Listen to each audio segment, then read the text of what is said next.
दोस्तों आज की वीडियो में मैं आपको बताऊंगा सभी सिंगल कैंडलस्टिक पैटर्न्स के बारे में जो कि चार्ट में बनते हैं और उनका कुछ ना कुछ मीनिंग होता है। उनके बेसिस पे ट्रेड कैसे लेना है ये भी हम समझेंगे। इसके बाद जो नेक्स्ट वीडियो आएगी उसमें हम डबल कैंडलस्टिक पैटर्न की बात करेंगे। फिर उसके बाद वाली वीडियो में हम ट्रिपल कैंडलस्टिक पैटर्न्स के बारे में बात करने जा रहे हैं। इससे पहले वाली वीडियो में मैंने आपको कैंडलस्टिक पैटर्न्स के बेसिक समझा दिए थे और साथ ही उसके पीछे साइकोलॉजी क्या होती है ये भी समझाया था। वैसे अगर आपको नहीं पता है तो मैं आपको बता दूं कि हम हमारे चैनल पे ट्रेडिंग का कंप्लीट कोर्स चला रहे हैं जिसमें हम बिल्कुल बेसिक से लेकर एडवांस ट्रेडिंग सिखा रहे हैं 40 वीडियोस में, और ये वीडियो हमारी उसी सीरीज का एक पार्ट है। तो अगर आप पूरी प्लेलिस्ट देखना चाहते हैं तो आप यहां पर क्लिक करके देख सकते हैं।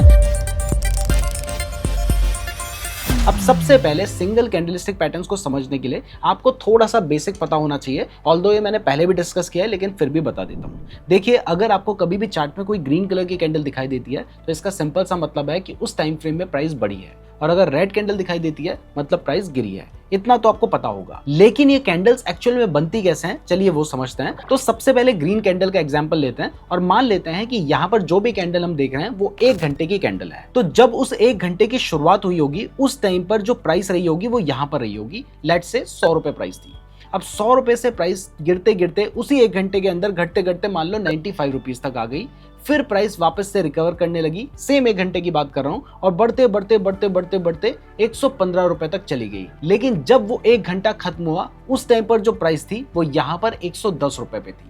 यानी 100 रुपए पे प्राइस ओपन हुई, 110 रुपए पे क्लोज हुई। यानी अगर हम इस 1 घंटे की बात करें तो यहां पर प्राइस ने अपना जो लो बनाया वो 95 रुपीज का था, उसने 115 रुपए का हाई बनाया, प्राइस ओपन हुई थी 100 रुपए पे और जब क्लोज हुई तो 110 रुपए पे हुई है। ये हमें ग्रीन कैंडल बताती है। लेकिन अगर कोई रेड कैंडल बनी है तो सिंपल सा मतलब है कि प्राइस गिरी होगी, तो प्राइस ओपन ऊपर होगी, क्लोज नीचे होगी, हाई एंड लो जो है वो सेम रहता है। तो इस तरीके से हमारी रेड एंड ग्रीन कैंडल बनती है। तो अब चलिए एक एक करके हम अलग अलग तरह के कैंडलस्टिक पैटर्न्स को समझते हैं। आपको इन कैंडलस्टिक पैटर्न्स को रटने की जरूरत नहीं है, ये पीडीएफ आपको हमारे टेलीग्राम चैनल पे मिल जाएगी। लेकिन डिस्क्रिप्शन से ही हमारे टेलीग्राम चैनल को ज्वाइन करना, क्योंकि हमारे नाम से बहुत सारे फेक टेलीग्राम चैनल भी बने हुए हैं। तो सबसे पहला जो हमारा कैंडलस्टिक पैटर्न है वो है hammer candlestick pattern. Hammer pattern कुछ चार्ट में इस तरीके का नजर आता है। आप देख सकते हैं इसकी जो बॉडी है वो छोटी सी है और जो इसकी नीचे की डंडी है जिसको विक कहा जाता है वो लंबी सी है। कई बार आपको हैमर पैटर्न में ऊपर भी छोटी सी विक देखने को मिल सकती है, जैसा कि यहाँ पर आपको दिखाई दे रहा है।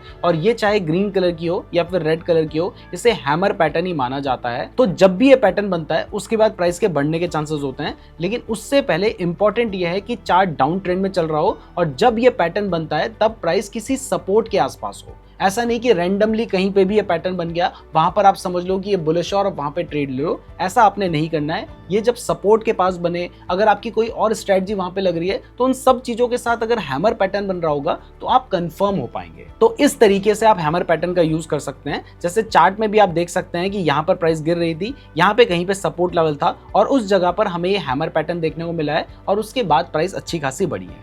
अब इसका उल्टा होता है हैंगिंग मैन पैटर्न।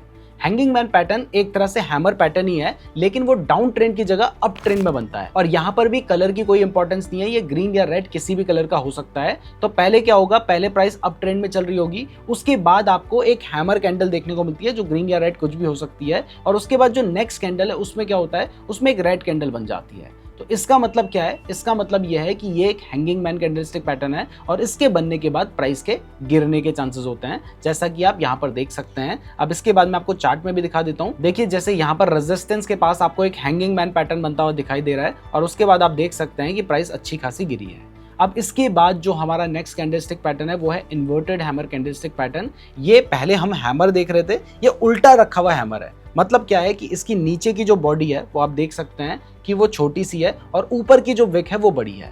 तो अगर आपको कभी दिखाई देता है कि चार्ट डाउन ट्रेंड में चल रहा है और उसके बाद सपोर्ट के पास आपको इस तरीके का एक इन्वर्टेड हैमर पैटर्न बनता हुआ दिखाई देता है, तो यहाँ पर आप मान के चल सकते हैं कि इसके बाद प्राइस के बढ़ने के चांसेस होंगे। लेकिन अगेन ये सपोर्ट के पास बनना चाहिए और कंफर्मेशन के लिए अगर आपको इसके बाद कोई ग्रीन कैंडल देखने को मिलती है तब जाकर आप कंफर्म होंगे कि हाँ एक्चुअल में ये एक इन्वर्टेड हैमर पैटर्न है। और यहाँ पर भी मैं आपको बता दूं कि हमने क्या किया है, हमने आपको आइडियल इन्वर्टेड हैमर पैटर्न दिखाया है जिसके नीचे कोई विक नहीं है। लेकिन अगर कोई छोटी सी डंडी इसके नीचे भी हो तो उसको भी इन्वर्टेड हैमर पैटर्न ही माना जाता है।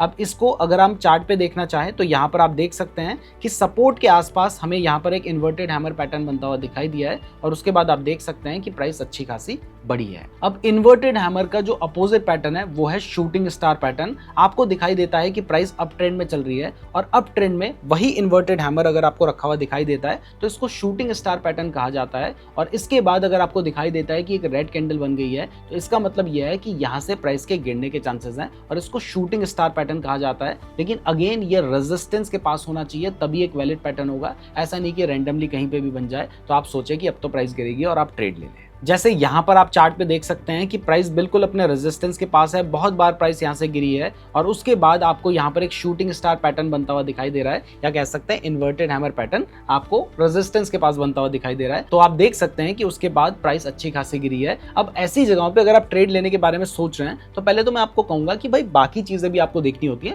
लेकिन फिर भी अगर आपको ट्रेड लेना है तो तब आप क्या करेंगे कि कोई भी जो पैटर्न बन रहा है उस पैटर्न के बनने के बाद अगर नेक्स्ट कैंडल उसके फेवर में ही बनती है, जैसे यहाँ पर आपने देखा शूटिंग स्टार पैटर्न बना, फिर नीचे आपको दिखाई दे रहा है कि एक और कैंडल बनी है, तो जब कैंडल बन जाती है उसके नीचे तो आप क्या कर सकते हैं, यहां पर आप अपना शॉर्ट करने का ट्रेड ले सकते हैं। आपका जो स्टॉप लॉस होगा वो यहां पर कहीं या स्विंग हाई के आसपास होगा और टारगेट के लिए आप 1:2 का टारगेट लेकर चल सकते हैं।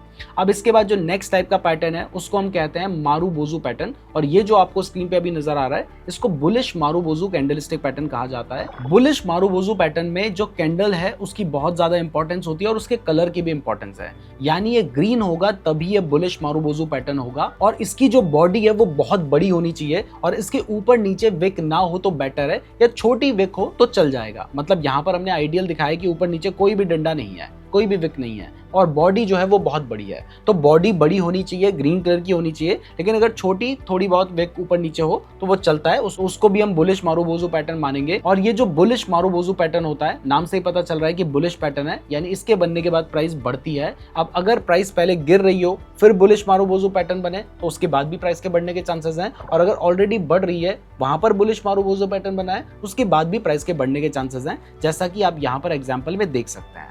अब इसका उल्टा होता है bearish marubozu pattern. Same pattern है, बस रेड कलर की कैंडल है जिसकी जो बॉडी है वो बहुत बड़ी है और विक या तो ना होगी या फिर छोटी सी हो सकती है, और अगर ये पैटर्न जहां पर भी बनेगा उसके बाद प्राइस के गिरने के चांसेस होते हैं। मैं अगेन यहाँ पर आपको क्लियर करना चाहता हूँ कि आपने किसी एक चीज को देख के ट्रेड नहीं लेना है। ये कोई मैथ्स का फॉर्मूला नहीं है कि ऐसे हुआ तो ऐसा ही होगा। आपको सिचुएशंस के हिसाब से ही चीजें आपके काम आएंगी, इसलिए मैं आपको बता रहा हूँ। जैसे अगर आप रेजिस्टेंस के पास इसको कहीं पे देखते हैं तो आपको पता है कि प्राइस गिर सकती है। जैसे एग्जाम्पल के लिए यहाँ पर हमने आपको चार्ट में दिखाया है, ये एक मारुबोजू कैंडल बनी है, इसके ऊपर नीचे कोई भी विक नहीं है और उसके बाद आप देख सकते हैं कि प्राइस यहाँ पर लगातार गिरती हुई चली आ रही है। यहाँ पर भी आपको जो एक कैंडल देखने को मिली है छोटी सी विक है, ये भी सभी मारुबोजू कैंडल्स ही हैं, बेरिश मारुबोजू हैं। अब इसके बाद जो नेक्स्ट कैंडलस्टिक पैटर्न है इसका नाम है bullish spinning top candlestick pattern. अगर आपको दिखाई देता है कि प्राइस डाउन ट्रेंड में चल रही है, फिर यहाँ पर आपको कुछ इस तरीके का पैटर्न देखने को मिलता है जिसकी जो बॉडी होती है वो तो छोटी होती है, लेकिन ऊपर और नीचे आपको लंबी लंबी डंडियां देखने को मिलती हैं जिनको विक कहा जाता है। जैसे कि यहाँ पर भी आप देख सकते हैं,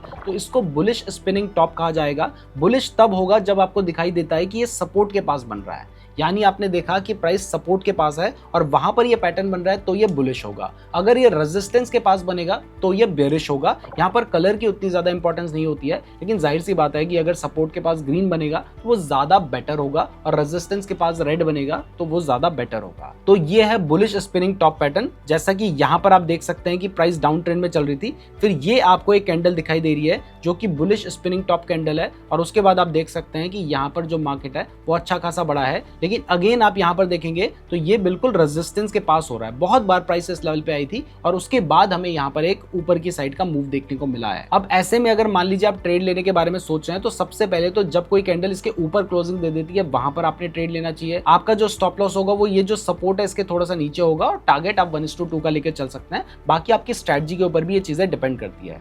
अब नेक्स्ट है bearish spinning top candlestick pattern. ये भी आप समझ ही गए होंगे कि जब भी आपको अप ट्रेंड में इस तरीके का पैटर्न देखने को मिलता है तो ये होता है हमारा बेरिश स्पिनिंग टॉप पैटर्न। और इसके बाद अगर आपको दिखाई देता है कि कोई भी कैंडल्स के नीचे क्लोजिंग दे देती है तो यहाँ पर हमें पता चल जाता है कि यहाँ से प्राइस के गिरने के चांसेस हैं, लेकिन अगेन ये रेजिस्टेंस के पास होगा तो बेटर माना जाएगा। अब इसको भी अगर चार्ट पे देखें तो यहाँ पर आप देख सकते हैं कि एक बेरिश स्पिनिंग टॉप पैटर्न बना है। मैं पहले ही बता चुका हूँ कि कलर की कोई इंपॉर्टेंस नहीं है, ग्रीन भी बनता है तो भी वो बेरिश ही पैटर्न होगा, बस इंपॉर्टेंट है कि रेजिस्टेंस के पास बनना चाहिए। और उसके बाद आप देख सकते हैं कि प्राइस अच्छी खासी गिरी है। अब इसके बाद और भी काफी सारे पैटर्न बताने बाकी हैं, लेकिन अगर आप क्रिप्टो के फ्यूचर्स में ट्रेड करने के लिए अपना अकाउंट ओपन करना चाहते हैं तो आप डेल्टा एक्सचेंज में अपना अकाउंट ओपन कर सकते हैं। और अगर आप हमारे लिंक का यूज करके अपना अकाउंट ओपन करेंगे तो आपको हमारी तरफ से अधीरा ए का 2000 रुपए का सब्सक्रिप्शन बिल्कुल फ्री में मिलेगा। उसके लिए नीचे गूगल फॉर्म का लिंक दे रखा है, उसको भी जरूर फिल कर लीजिएगा। अब चलिए आ जाते हैं वापस टॉपिक में। तो अब जो नेक्स्ट टाइप का पैटर्न है इसको हम कहते हैं dragonfly doji candlestick pattern. तो dragonfly doji pattern chart में कुछ इस तरीके का नजर आता है। इसकी जो विक होती है वो तो लंबी होती है, लेकिन जो बॉडी होती है वो बहुत ही ज्यादा छोटी होती है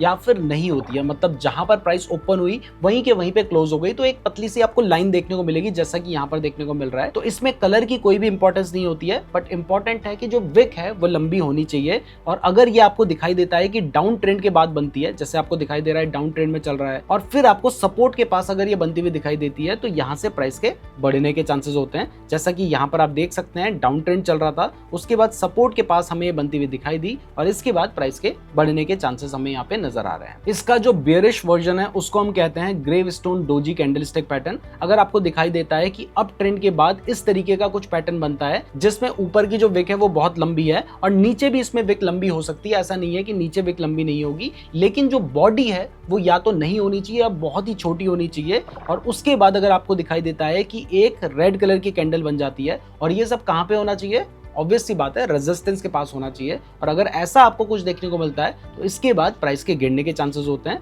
यहाँ पर आप देख सकते हैं कि रेजिस्टेंस के पास हमें यहाँ पर एक ग्रेवस्टोन डोजी कैंडलस्टिक पैटर्न बनता हुआ दिखाई दे रहा है और उसके बाद आप देख सकते हैं प्राइस अच्छी खासी गिर रखी है। अब इसके बाद फाइनली जो हमारी लास्ट सिंगल कैंडलस्टिक पैटर्न है उसको हम कहते हैं डोजी और लॉन्ग लेग डोजी। बेसिकली जो डोजी कैंडल्स हैं इसके बहुत सारे वर्जन्स होते हैं, जैसे यहाँ पर आपको दिखाई दे रहा है बीच में छोटी सी बॉडी है, रेड भी हो सकती है, ग्रीन भी हो सकती है, और डंडे जो हैं यानी जो विक है ऊपर नीचे बहुत लंबी लंबी है। यहाँ पर भी आपको दिखाई दे रहा है लंबी लंबी है। तो बेसिकली मैं इसके पीछे की साइकोलॉजी आपको समझाना चाहता था। तो ये कैंडल बनने के बाद अगर ये सपोर्ट के पास बन रही है और फिर आपको कोई ग्रीन कैंडल बनती हुई दिखाई देती है तो वहां से प्राइस के बढ़ने के चांसेस होते हैं। अगर ऊपर रेजिस्टेंस के पास बनती हुई दिखाई दे रही है फिर नीचे रेड कैंडल दिख रही है तो वहां से प्राइस के गिरने के चांसेस होते हैं। ऐसा इसलिए है क्योंकि बेसिकली ये ना इनडिसीजन कैंडल्स होती हैं, मतलब यहाँ पर बायर्स एंड सेलर्स का कुछ भी डिसीजन नहीं बन पा रहा है। देखो प्राइस बढ़ती है जब बहुत सारे खरीदार होते हैं, बायर्स होते हैं, प्राइस गिरती है जब बहुत सारे सेलर्स होते हैं। लेकिन जब एक टाइम पर equal buyers and equal sellers हो जाएं